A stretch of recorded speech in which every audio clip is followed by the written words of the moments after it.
यवतमाल जिले में बुधवार को ऑनलाइन माध्यम से प्रधानमंत्री नरेंद्र मोदी द्वारा अमृत योजना का शुभारंभ किया गया था। योजना के पूरा होने से पहले ही उद्घाटन समारोह संपन्न किया गया। इस मामले में उच्च स्तरीय जांच और दोषियों के खिलाफ आपराधिक कार्रवाई की मांग को लेकर कांग्रेस कोषाध्यक्ष ओम तिवारी ने एक प्रेस कॉन्फ्रेंस का आयोजन किया।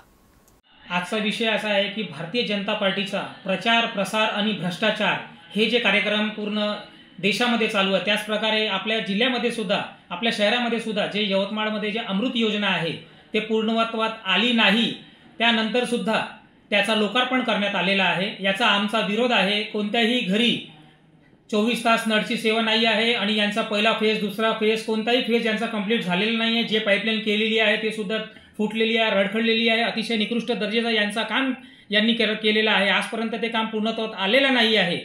याचा विरोध आणि याची तक्रार करिता आणि यांनी जे ओबेरॉय हॉटेलमध्ये काल जे 2 ऑक्टोबर रोजी याचा लोकार्पण सोहळा केला, याचा निषेध करण्याकरिता आज आम्ही हे पत्रकार परिषद घेतलेली आहे।